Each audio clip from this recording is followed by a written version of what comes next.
Okay, so thank you, Jesse. So we have Vassili, we have Jesse, and then I'll introduce our next two speakers. So really, this is a panel, and so I think even though they came from very different perspectives, Vassili and Jesse were highlighting similar issues, right, around data and uncertainty.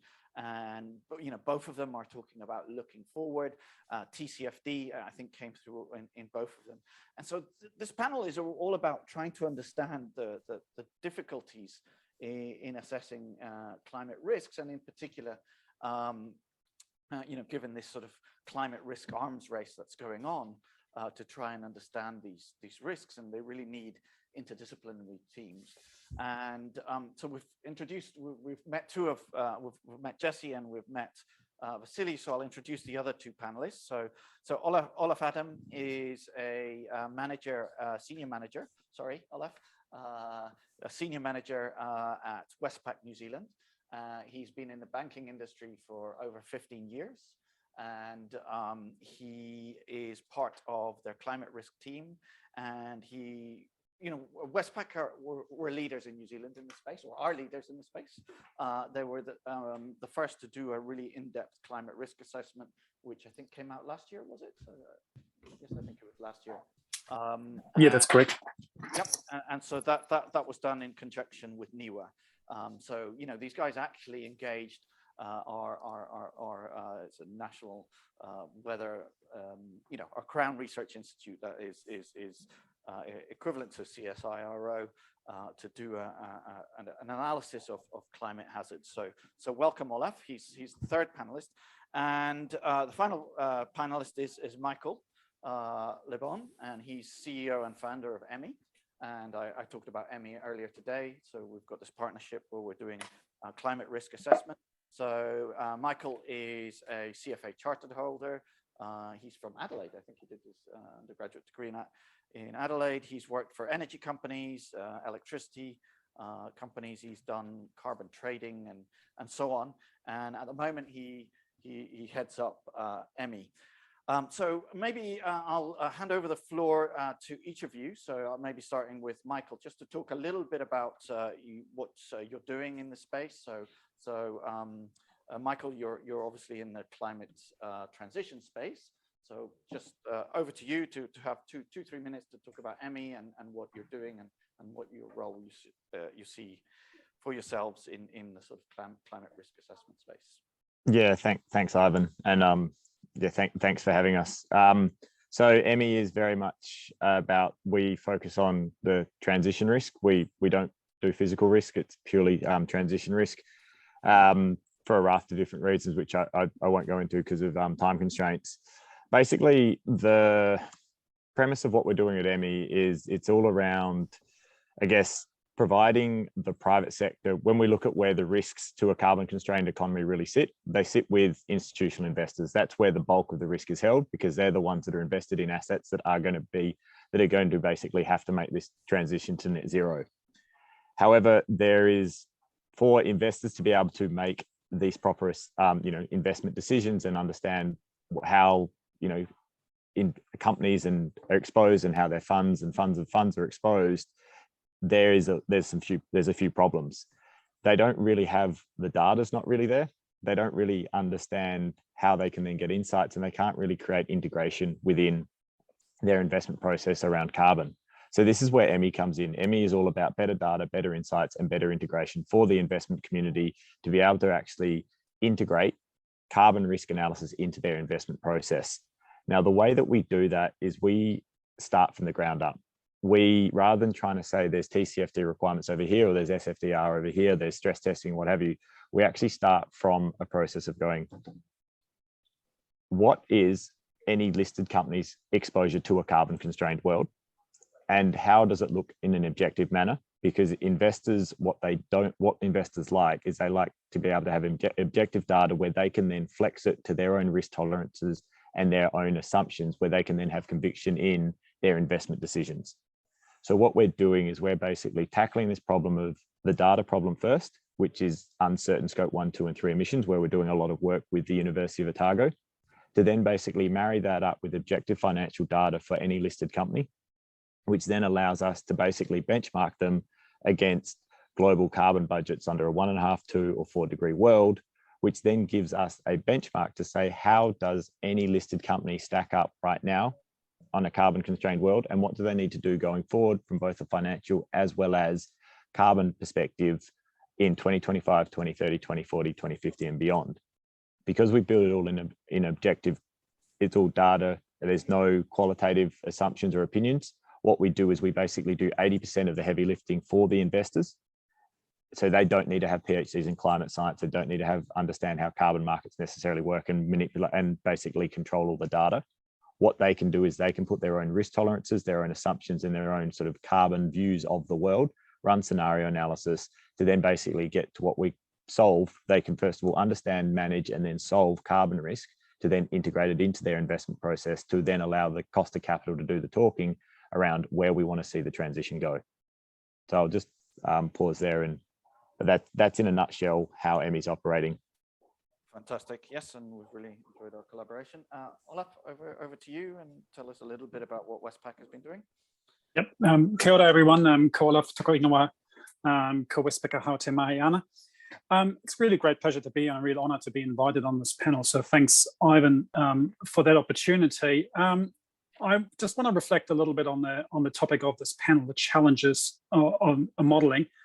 And because from our experience, we can think of a couple. So I just want to cover some of them. So last year when we released our first TCFD disclosure, a lot of it was centered around some modeling work we did around sea level rise, which is arguably the best understood climate hazard in New Zealand. So one particular feature of sea level rise stands out, and that is the clear transmission mechanism from natural hazard to financial risk. And that's for us is insurance. So and it's actually quite simple to see what it is. So if you have no insurance, you can't get a mortgage. If you can't get a mortgage, you can't raise finance. That surely would have an impact on asset values.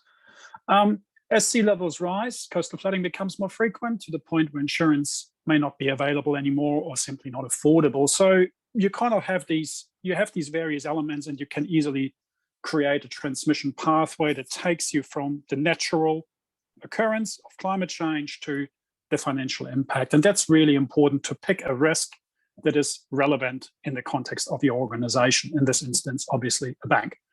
So there comes your first challenge, because now you need to make the data relevant, and it needs to reflect the reality of your organization. So for us, in our instance, a lot of the natural climate risk data and flood risk is always talking about 1 in 10 year and 1 in 100 year events. Now we know that 1% annual risk is potentially insurable, but a 5 or 10 year annual risk isn't anymore.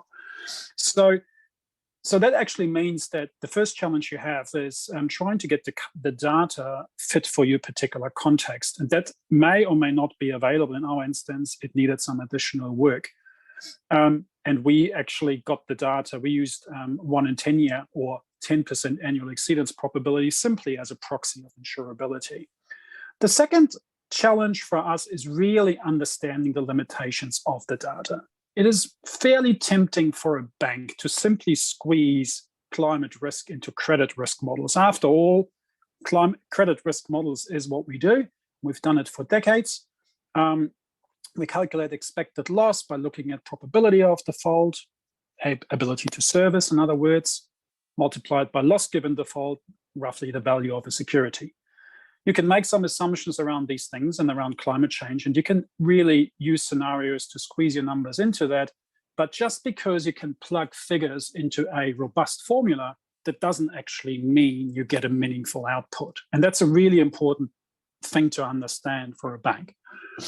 However, if you don't understand the limitations of your data, you run the risk of drawing the wrong conclusions. And that's something that Jesse has written a fair bit about, the wrong conclusions and the administrative convenience of drawing lines on maps. And that really brings you to the third challenge, which is thinking beyond your standard tools. So for a bank, we talk to customers through credit decisions, through decisions whether we are lending somewhere or under what terms we are lending somewhere. That's our space of operation. So it's really important that we look beyond that. And for that climate modeling does help us, but we also have to understand that the modeling in itself is not going to give you all the answers. What you really need to do is actually, and you do this when you understand what your transmission mechanisms are, and when you understand the limitations of the data, what you're going to get is the space between the dots, and you'll be able to connect them. And I think that's really the biggest challenge that I think that most of companies that are getting into the climate risk space are facing. Being able not just to run some modeling, but actually being able to connect the dots, understand the limitations, and understand the transmission from natural hazard to financial risk, what it tells you and what it doesn't. And I'm just going to leave it at that. Cool. Actually, that's a fantastic introduction to really what the panel is. And by the way, we might run 10 minutes over because one of the speakers in the next section has dropped out, so we've got plenty of time. I guess one of the things I'm sort of looking at the space, and I'm looking at the number of participants in this space. So, we've got the Crown Research Institute like CSIRO, NIWA, you've got the ENYs of this world. I mean, you've got so many different players coming at this from so many different angles. You've got NGOs, right? And then you've got new firms. And, they're all going to go to clients and say, the transition risks are going to say, transition risk is what you should worry about. The physical risk are going to say, physical risk is what you should worry about. I mean, if you're a small company or even a mid-sized company, so in New Zealand, I think reporting at more than 60 million, is it? 60 million of assets? I mean, if you're, in New Zealand, you have to report if you're 60 million of assets. That's not a lot, right? And so you have to figure out, well, which one's more important to me, transition or physical risk? How would you guys help advise those firms, or where would you point them to in terms of solving that question? Well, I'll be brief in connecting that point with Olaf's last point as well, which is that it's not an either or proposition. And there's a great deal of interaction between physical and transition risk that I think we're beginning to appreciate. And again, it's about those mechanisms of transmission and coloring in between the lines. And I think that once you begin to look at physical risk or transition risk in methodologically disparate ways, you begin to understand their connection points more concretely. And that's somewhat problematic, but it relates to what I want to say in connecting with Olaf's points about the maturity of this underlying emergence of all of these stakeholders that you highlight. Because as the sector begins to mature, there's those that bring value and those that do not, and you kind of weed you weed out those that aren't bringing much value to the process. But what I see now, which is really interesting, that relates to this kind of $60 million asset problem, which is that when you don't have a lot of counterparty sophistication, you run this risk that they tend to hire firms that produce scores, and they produce these kind of discrete like scores, and then they just put the score on their reporting, and then like, I'm done.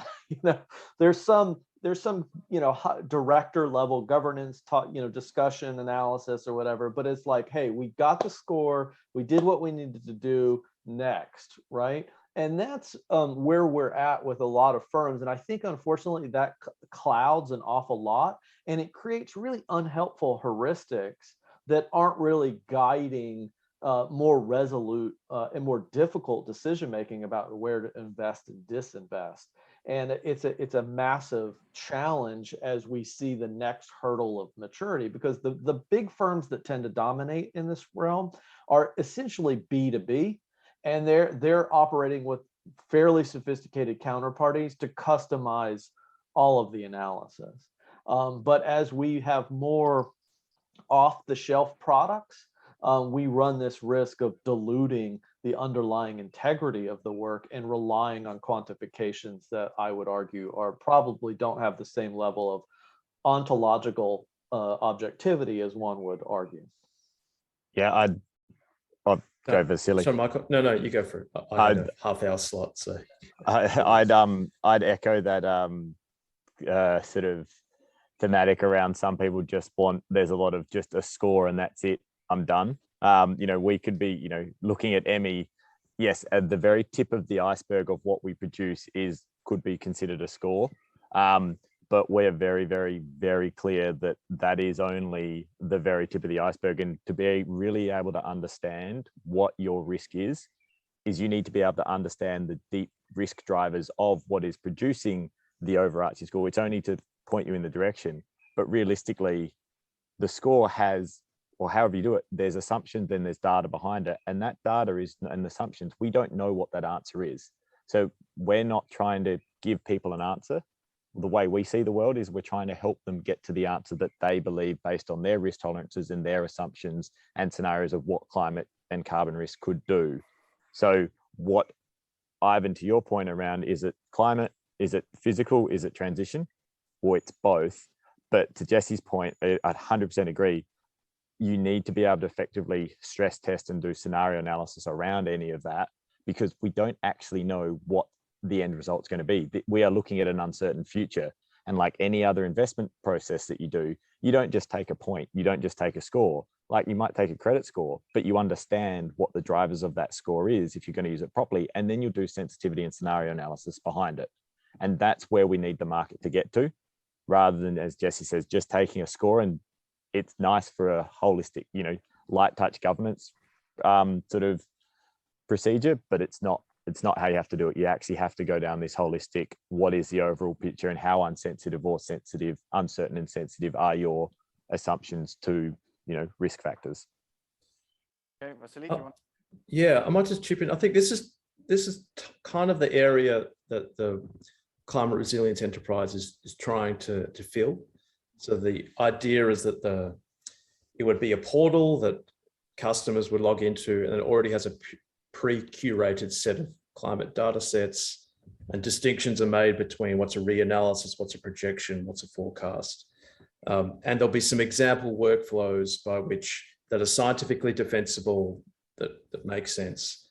And the intention is that we collaborate with the banking sector initially, but then more broadly. So we're partnering with Commonwealth Bank to do some initial development, and Microsoft are helping us build the software infrastructure. So yeah, I mean, the difficult thing is there are many hazards and they're all unique. And so it requires subject matter experts to understand how each of these hazards can influence each of the different types of hazards in the economy. And also going on to Olaf's point about connecting the dots, perhaps in the framework that I presented in my talk about the vulnerability, I think it's perhaps consistent with what, correct me if I'm wrong, Olaf, but I think another way of saying it might be is to learn this vulnerability function. How does a particular hazard create damage in a particular asset? So take fire, for example. A key indicator of fire is what's called the Forest Fire Danger Index.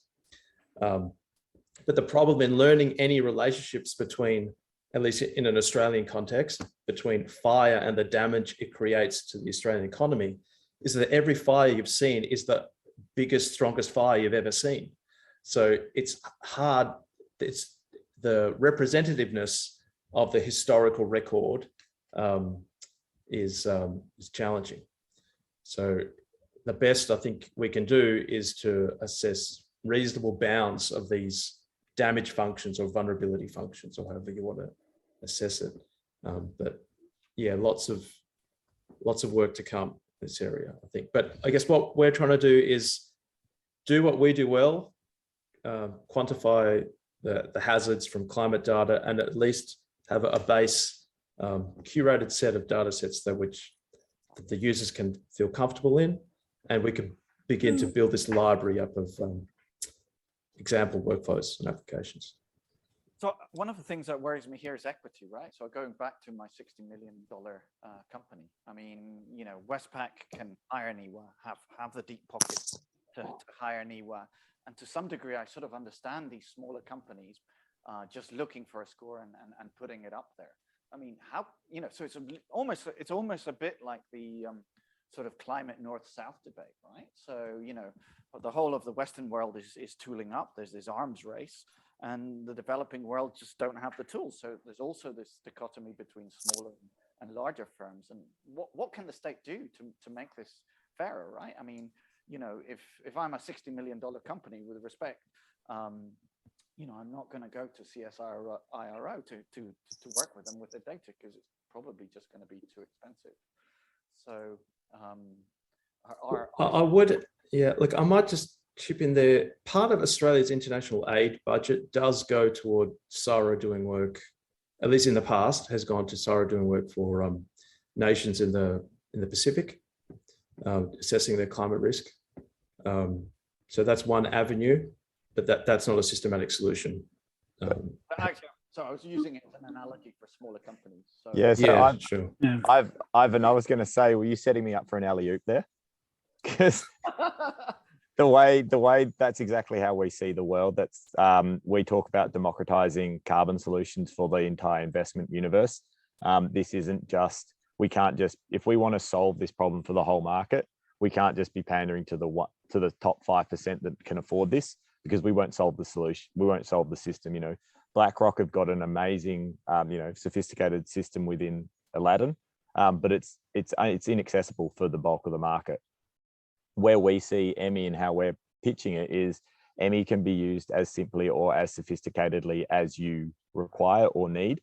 So these smaller companies that just need to get a first understanding of their risk, and, you know, okay, you're a 60 million company, you don't necessarily want to go and do all of the modeling. You don't necessarily need to go the in-depth scenario analysis to the sensitivity. You don't need to do everything, but you need to you at least want to understand and then start to quantify. And so that's where we sit in, because all of our systems are data driven and objective. We can actually scale up the level of support a company needs, from the smallest company all the way through to the largest company. So that's how we see this needing to be done. Is, yes, you can still create a sophisticated model for the big end of town that want to do, you know, the Rolls Royce, but it's not one size fits all. So we need to start thinking a little bit more out of the box. How do we service the smaller guys so that they can still do and have the governance required for their level of risk? Cool. Jesse, do you So- want to do this? So there are the major tech firms are trying to develop the universe of climate data, right? It's Google Earth. You pick your stakeholder, you pick your workflow. It's multi-layered, multi-axes. It's the Z-axis. And there's a great ambition to do that. But in a world with perfect data and perfect flows of information in distributional terms, I'm not sure you would necessarily see equal outcomes associated with adaptation and maladaptation. And I tend to think that the arms race is probably a good thing, because it's going to accelerate some measure of standardization. And if that comes at the cost of intellectual property development, then so be it. And the reality is that in terms of institutional finance and assets under management, a vast majority of the world's wealth has access to pretty sophisticated analysis these days. Does that mean households do? Does that mean low to moderate income households? Mean poor people do? No. But and that doesn't mean they don't necessarily have the sophistication or appreciate it or not. I'm not saying that at all. But I do believe that there's no turning back at this point.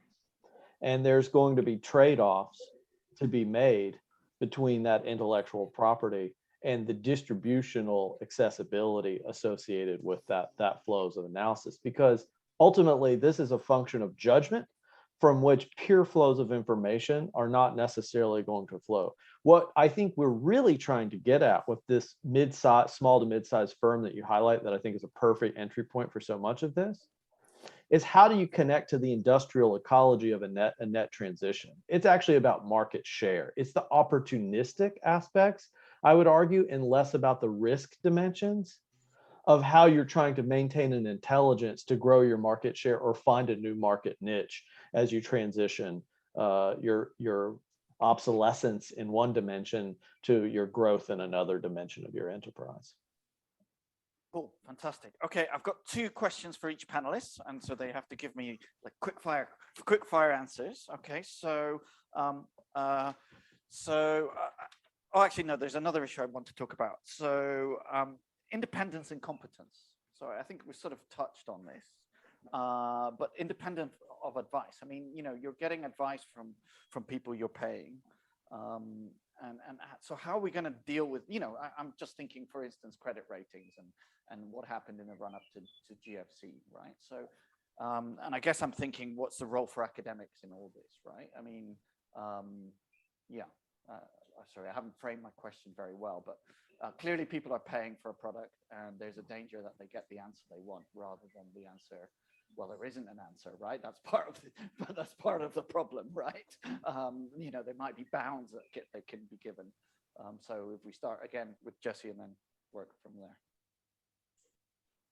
External review and whether we how we manage the black box review is quite critical. And there are models for this in pharmaceuticals and in some insurance markets. To protect proprietary intellectual property while also subjecting such models and such work to external peer scientific review. So I think maintaining the integrity of the scientific process is paramount to the validity of everything going forward. Otherwise, it's just gambling. And there's plenty of gambling in climate now. The derivatives market is extremely mature. We see price discovery in a lot of different dimensions.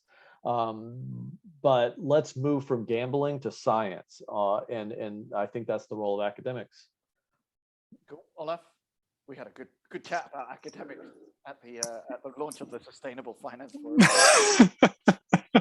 Yes. Look, I think forthright exchange. Pardon? We had a forthright exchange, right? We did. Look, I think translation. And what I mean with that actually touches a little bit on the earlier question. You know, one of the big challenges that we face as a bank, that we have an interface with the population, with normal people that make decisions every day. And if they can't understand what lies behind the decisions that we make, we are creating a risk of ourselves. You can call this a reputation risk, or you can call this a litigation risk, whichever way you look at it. We need to be able to explain climate change and the risks and the decisions we're making on the back of that to the people that we're dealing with on a day-to-day basis. And so, you know, the arms race is all good, but if the arms race is taking us away from the kind of thing that, you know, a normal person can follow and rationalize and validate, we're going to create a new set of risks. So, and I think, you know, I think therein lies an opportunity also for academia, that, you know, that you help people like ourselves. We are not climate scientists, so we are kind of in the business of translating, but we do need help with that, you know, and act as an independent and credible voice in this conversation. Because let's face it, who trusts the banks to make the right decisions on behalf of the community all the time? So I'm being facetious here, but, you know, it is a challenging environment to operate in. And I think that's really important role. On top of what Jesse's saying, it kind of relates to that a little bit, I guess. But it's really about, you know, educating, but also translating, helping translate and providing that with credibility. Michael? Yeah, I'd echo that. Translation, I was thinking transparency, translation, education. It's all one and the same, as in, I think black boxes are not black box decisions such as credit ratings, and where there's a lot of ESG ratings out there where you can't drill into what's going on, is a big problem, and that surely will get you know, squeezed out of the market. People want to be able to really dive into and understand, but we've also got to come at this, and this is where I see the role for sort of academia is, we're living in a very uncertain world, and there's a lot of uncertainty around the data that's being done.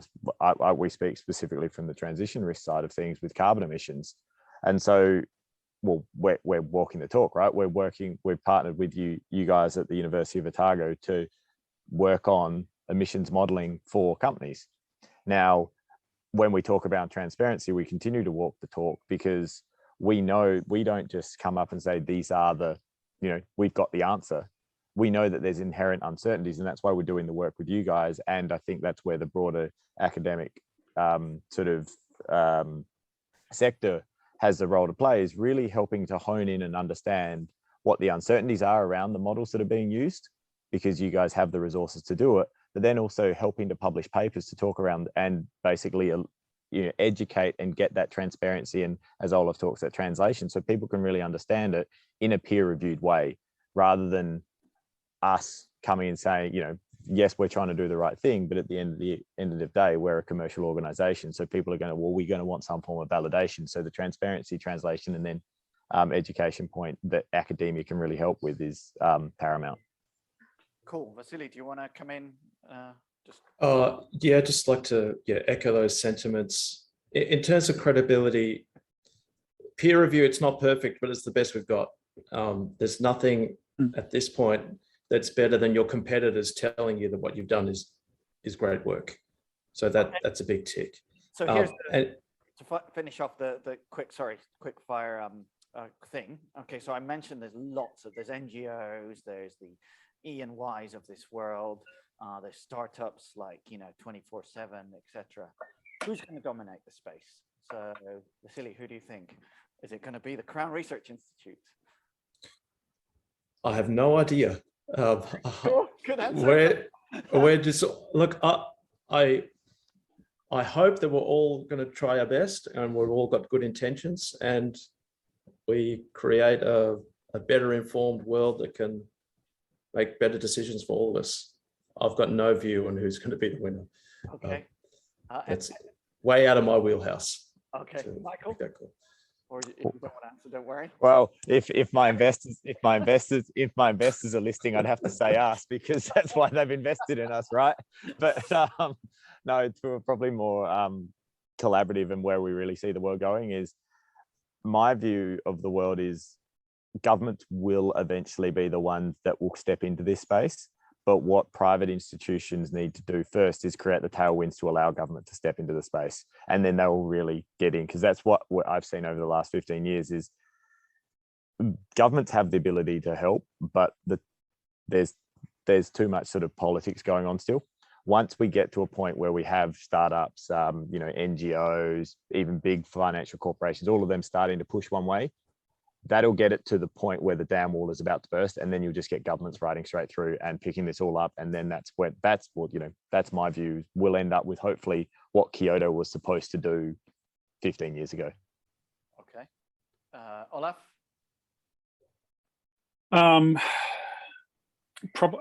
My intuitive answer is this is big enough for everyone to have a space and a home in. So I think, initially, obviously, the big names and the big firms have an advantage, because if you're new in that space, where do you go and ask for advice? Well, you go to the names that you got good advice from in the past. So I think, they do have an advantage.